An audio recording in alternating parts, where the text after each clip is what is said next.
기쁜 가운데 가운데 지난 한 주간 보내셨습니까? 네. 부활하신 예수 그리스도의 평화가 여러분에게 충만하시기를 주님의 이름으로 축원드립니다. 우리 교우님들보다 더 바쁘신 분이 계십니다. 바로 부활하신 주님이 엄청 바쁘십니다. 이제 살아가는 제자들을 찾아다니시면서 부활을 체험케 해주시고 또 부활의 증인으로 만드시기 위해서 참 지난 부활 8일간을 분주하게 이렇게 보내시고 계십니다. 부활을 맞이한 우리들, 부활을 체험하고 부활의 증인으로서 이 한 주간을 보내시는 우리 교우님들이 되시길 간절히 바라겠습니다. 오늘은 의심을 버리고 믿어라 라고 하는 제목으로 은혜를 나누고자 합니다. 오늘 성경은 저희들이 먼저 마음의 문을 열어라 라고 이렇게 요청하고 있습니다. 안식일 다음 날 이른 아침에 부활하신 예수님께서는 막달라 마리아에게 처음으로 당신의 부활을 드러내 보이셨습니다. 그리고 제자들에게 가서 이 사실을 전해라 라고 말씀하셔서 막달라 마리아는 열심으로 달려서 마가다라 방에 있는 제자들에게 자신이 겪었던 부활하신 예수님에 대한 그런 증언을 전하게 됩니다.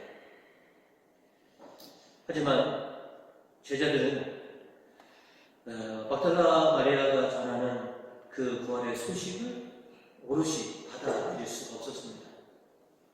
그래서 오늘도 보시면 이른 아침에 막달라 마리아가 부활에 대한 소식을 전해줬음에도 불구하고 하루 종일 그들은 두려움과 불안에 사로잡혀 있었습니다. 그 증거가 16절로 보시면 복음 19절로 보시면 안식일 다음날 저녁에 제자들은 유다인들이 무서워서 어떤 집에 모여 문을 모두 닫아 걸고 있었다 라고 이렇게 주장하고 있습니다. 분명 이른 아침에 두 제자가 달려가서 예수님의 무덤에 가서 예수님의 시신이 사라진 것을 확인해 보았고 이어서 얼마 지나지 않아 막달라 마리아가 다시 와서 예수님을 부활하셨습니다. 네, 부활하신 예수님을 뵙습니다. 저도 제자들에게 가고 이 이야기를 꼭 전하라고 했습니다. 그렇게 분명히 들었음에도 불구하고 하루 종일 두려움과 불안 속에 그렇게 전전긍긍하고 있었던 것이죠. 막달라 마리아가 전한 예수님의 부활의 사실을 기쁘면서도 오롯이 그것을 받아들일 수도 없고 또 분명히 하루 종일 막달라 마리아는 옆에서 뭐하는 것일 겁니까? 부활하셨다니까요. 부활하셨다니까 왜 내 말을 믿지 않습니까? 라고 계속해서 하루 종일 그 얘기를 했을 겁니다. 그럼에도 그들은 하루 종일 불안과 두려움 그리고 기대감 이렇게 하루를 보내고 있었던 것이죠. 마가다라의 문이 모두 닫혀 있었다라고 하는 이 사실만 보더라도 제자들의 마음이 어떻고 그들의 상황이 어땠는지에 대해서 우리에게 잘 알려주는 것이죠. 여러분도 우리가 누군가에게 반가운 손님을 우리가 맞이한다면 우리는 아예 준비를 다 하고 일찌감치 문을 활짝 열어놓고 아마 기다릴 것입니다. 그런데 문을 모두 닫아놓고 있었다라고 하는 것은 그만큼 그들이 어떤 마음과 어떤 상태에 있는지를 엿볼 수가 있다라고 하는 것입니다. 부활을 맞이하기 위해서는 닫혀있는 문을 열어야만 하는, 특별히 닫혀있는 마음의 문을 열어야만 하는 것이죠. 지난 부활 대축일에 여러분들의 증거와 요청으로 인해서 많은 교우님들이 마음의 문을 여시고 부활 대축일을 참례를 하셨단 말이죠. 하지만 또 상당수 교우님들이 아직도 마음이 열리지 않아서 부활을 참례하지 못하신 분들이 또 계시다라고 하는 사실인 것이죠. 그래서 지금 우리가 기도하는 것도 또 주님께서도 부활 이후 바꾸신 이유가 아직도 이렇게 마음이 닫혀 있어서 부활하신 당신을 온전히 맞이하지 못하는 분들을 좀 찾아다니셔서 그들의 마음을 여시고 그들에게 참 평화를 심어주시기를 그래서 우리가 간절히 기도하고 있고 또 그 일을 지금 주님께서는 하고 계신다라고 하는 것이죠. 복음 19절 후음절에는 이렇게 우리에게 말하고 있습니다. 그런데 예수께서 들어오셔서 그들을 한가운데 서시며 너희에게 평화가 있기를 하고 인사하셨다라고 전하고 계십니다. 불안과 공포 속에 있었던 제자들에게 너희에게 평화가 있기를 하고 그들에게 안정을 주시는 것이죠.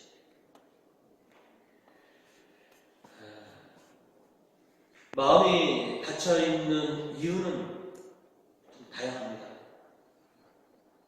오늘 제자들 같은 경우는 세상에 대한 또 특별히 유대인들에 대한 두려움과 공포 때문에 그들이 마음도 닫혀있고 또 모든 문도 닫아버리고 있었다는 것이죠.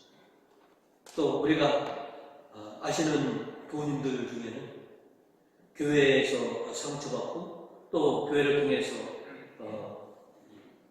큰 실망 때문에 마음을 닫으신 분도 계시고 또 세상 것들을 추구하다 보니 좌절로 마음의 문이 닫힌 분들도 계시다라고 하는 것이죠. 그의 마음이 열려져야지만 부활하신 주님을 맞이할 수 있다라고 하는 것이죠.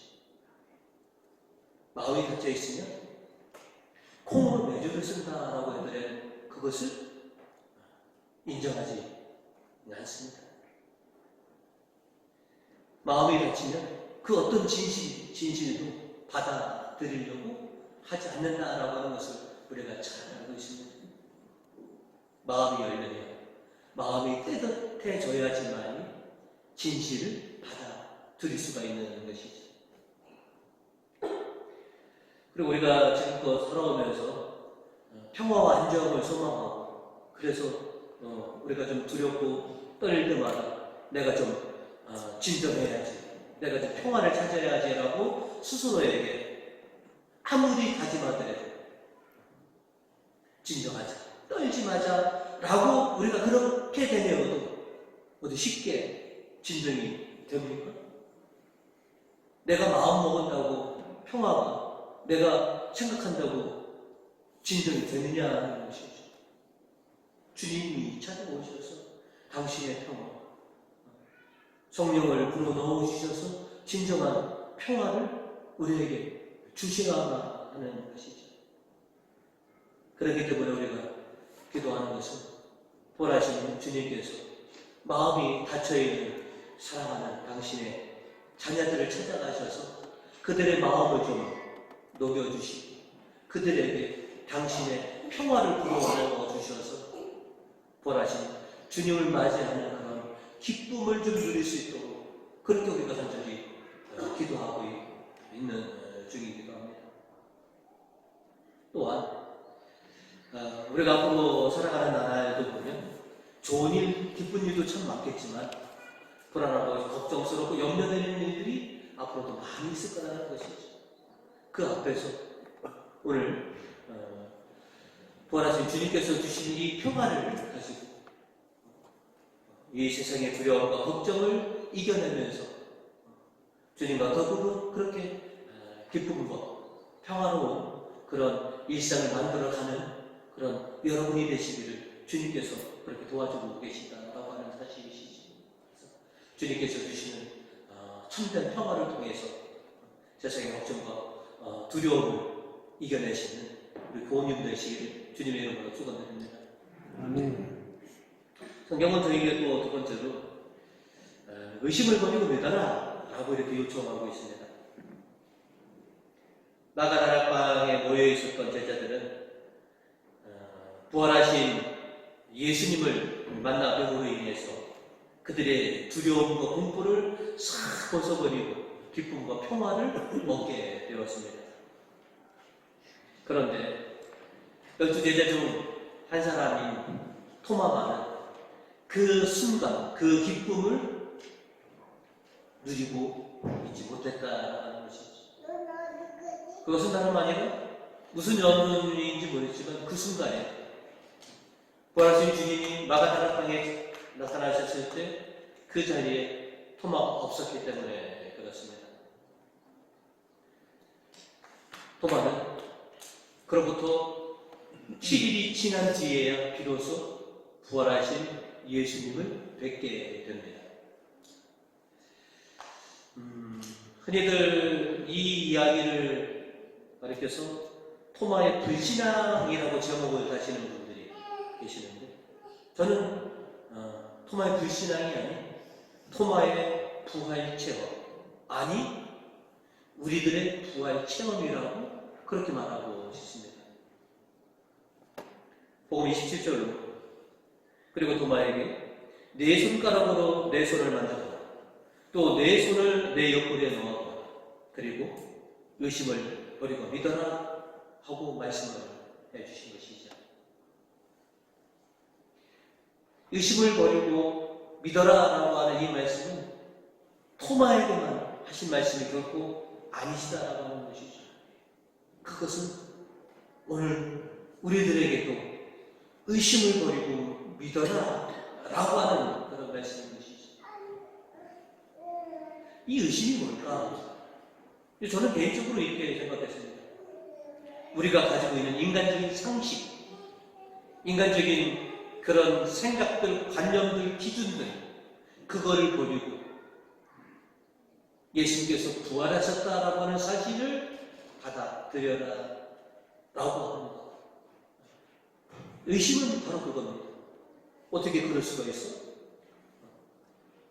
세상에 어떻게 그런 일이 있을 수 있어? 라고 하는 이 인간적인 상식과 인간적인 판단을 버려라.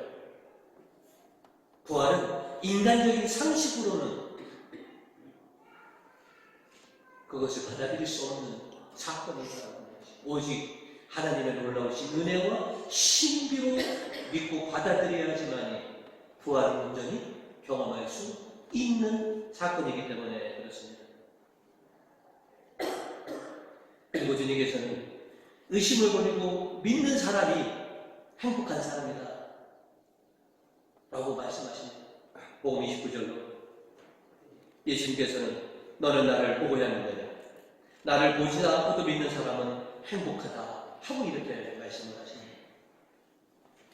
사실 예수님께서 승천하신 이후 부활하신 예수님을 보고 신앙을 가진 사람들이 과연 몇 명이나 되겠습니까? 그리고 그 이후 2000년 동안 수많은 신앙인들, 아니 우리들이 토마처럼 우리도 직접 눈으로 좀 봤으면 좋겠고, 정말 우리 손으로 예수님, 부활하신 예수님을 좀 만져봤으면 좋겠다라고 하는 생각을 여러분 안 가져보셨습니까? 저도 가져봤습니다. 나도 좀 보고 만져봤으면 좋겠다라고 하는 이런 직관적인 신앙, 직접 체험하고 신앙생활을 좀 했으면 좋겠다라고 하는 그런 신앙도 우리가 다 가지고 있더라는 것이죠. 그거의 대표적인 인물이 토마라고 하는 것이죠. 왜냐하면 저는 이것이 결코 나쁘다고 보지 않습니다. 그만큼 적극적인 영적인 갈구함이 토마에게 있었다라고 하는 것이죠. 우리도 왜 주님을 좀 뵙고 싶습니까? 그만큼 우리가 영적으로 갈급함을 표현한 그런 마음들이라는 것이죠. 꼭 가야지만, 꼭 손으로 만져봐야지 믿는 믿음도 좋지만, 주님의 부활의 사실을 전해듣고 믿는 그 믿음이 더 귀하고 행복하다라고 하는 것이죠. 우리들이 즐겨 암송하는 성서 구절이 있습니다. 로마서 10장 17절을 보시면, 그러므로 들어야 믿을 수 있고 그리스도를 전하는 말씀이 있어야 들을 수 있습니다. 믿음은 무엇으로부터? 들음으로부터 믿음이 생긴다라고 하는 것이죠. 그래서 보고 믿는 믿음보다 듣고 믿는 믿음이 더 행복하다라고 하는 것이죠. 그러고 보면 저도 보고 믿는 사람이 아니거든요. 저도 듣고 믿는 사람입니다. 교우님들도 보고 믿으시고 만지고 믿으신 분입니까? 듣고 믿으신 분들입니까? 그러면 여러분은 행복한 사람이라고 하는 것이죠. 막달라 마리아가 전한 부활의 증언을 듣고 믿는 것, 사도들이 부활을 체험하고 전해준 그 부활을 듣고 믿는 것, 그것이 진정한 부활의 신앙이다라고 하는 것이죠. 그러니 의심을 버리고 믿어라. 보고 믿고 만지고 믿기보다는 성경이 전하는 말을 믿고 주님께서 택하신 부활의 증인들의 말을 믿고 받아들여라고 하는 것이죠. 이제 우리는 이렇게 주님께서 우리에게 말씀하신 것처럼 이 세상적인 기준, 이 의심을 버리고 부활의 실체를 우리가 받아들였습니다. 그리고 수많은 부활을 체험한 증인들의 선포를 우리가 믿고 우리도 주님의 부활을 믿게 되었습니다. 이 신앙을 굳건히 지켜가라고 하는 것이죠. 의심을 버리고 우리가 부활의 수많은 증거들을, 증인들의 말을 통해서 지금 우리들이 가지고 있는 이 부활의 신앙을 더욱더 굳건히 하면서 부활의 신앙인으로서 또 어떤 이들에게 부활을 증거하는 증인으로서의 삶을 살아가라라고 요청하고 계시는 것이죠.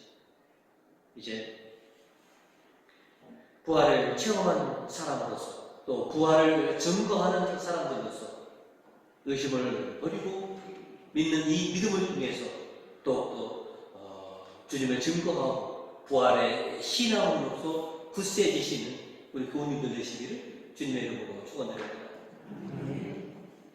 끝으로 오늘 성경은 산 희망을 가져라라고 우리들에게 요청하고 있습니다.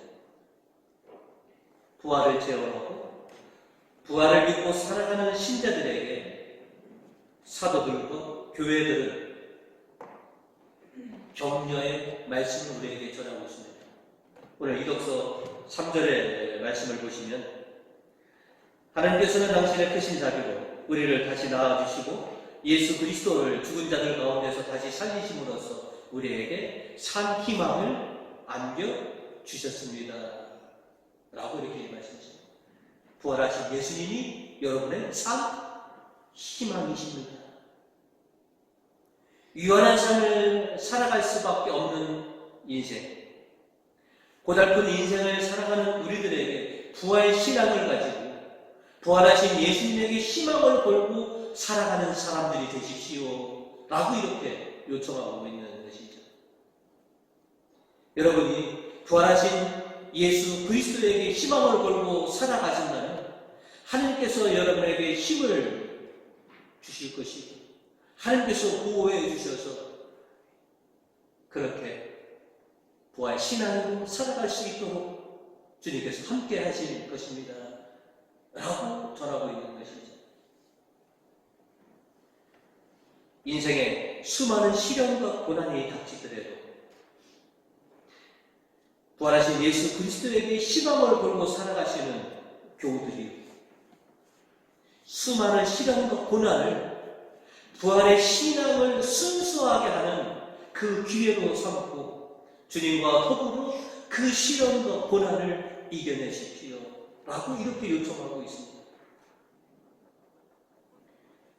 예수님의 부활을 맞이한 초대교인들, 그 이후부터 얼마나 파란만장한 일들이 그들에게 닥쳤습니까? 수많은 시련과 고난이 그들에게 닥쳤어도 그들은 부활하신 주님에게 희망을 걸고 그 수많은 시련과 고난들을 이겨내는 신앙들을 우리에게 보여주었습니다. 오늘 이독서 6절과 7절은 우리에게 이렇게 전합니다. 그러므로 기뻐하십시오. 여러분이 지금 얼마 동안은 갖가지 시련을 겪으면서 슬퍼할 수밖에 없겠지만 그것은 여러분의 믿음을 순수하게 만들기 위한 것입니다. 결국 없어지고 말 황금도 불려 단련을 받습니다. 그러므로 황금보다 훨씬 더 귀한 여러분의 믿음은 많은 단련을 받아 순수한 것이 되어 예수 그리스도께서 나타나실 날에 칭찬과 영광과 영예를 차지하게 될 것입니다. 라고 우리를 격려해 주고 있습니다. 시련과 고난이 닥치면 그것이 이 부활의 신앙이 더욱더 순수하고 강건하게 될 수 있는 기회로 삼으시라고 하는 것입니다. 그리고 주님에게 희망을 걸고 그 시련과 고난을 이겨내십시오. 라고 우리에게 요청을 하고 있는 것이죠. 그래서 여러분 지금껏 수많은 시련과 고난을 여러분 그렇게 헤쳐오셨고 이겨오셨습니다. 앞으로 우리에게 닥칠 또 어려움과 시련 또한 주님을 믿고 또 주님에게부터 힘을 얻어서 우리가 또 극복해내고 승리해낼 거라고 주님께서는 기대하고 계십니다. 내 믿음이 얼마만큼 순수하고 얼마만큼 강하냐라고 하는 것은 수많은 시련과 고난을 이겨낸 횟수만큼 더 순수하고 더 강해질 거다라고 하는 것이죠. 그리고 그렇게 시련과 고난을 이겨낸 자에게 주님께서는 칭찬과 영광과 영예를 주실 것이다 라고 이렇게 반드시 약속하고 계시는 것이죠. 오늘 시편 11절은 우리에게 이렇게 말합니다. 주께서 생명의 길을 몸소 가르쳐 주시니 당신을 모시는 흡족한 기쁨이 당신 오른편에 누려 즐거움이 영원합니다. 부활하신 주님을 맞이하는 우리의 신앙, 주님께서 주신 이 참된 평안을 가진 우리들이 이 세상을 살아감에 있어서 어려움과 공고함과 많은 수많은 환난이 있더라도 주님에게 희망을 걸고 그 모든 것을 이겨내겠습니다. 그리고 우리의 신앙이 참되다고 하는 것을 반드시 증명해내고 말겠습니다. 라고 하는 것을 요구하고 계신다라고 하는 것이죠.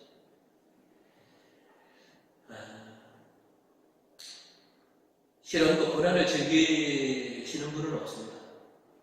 그러나 시련과 고난이 왔을 때 주님께서 나에게 승리의 기쁨을 주시기 위해서 내 신앙을 더욱더 순수하게 위해서 이 시련과 고난을 주시는 것. 그리고 주님께서 나와 함께 계시니 내가 반드시 주님과 더불어 이 시련과 고난을 이겨내리라 라고 하는 그런 확고한 신앙을 가지시기 바라겠습니다. 그래서 주님께서 여러분에게 예비해 놓으신 칭찬과 영광과 영예를 모두 누리실 수 있는 사랑하는 우리 교우님들 되시기를 주님의 이름으로 축원드립니다.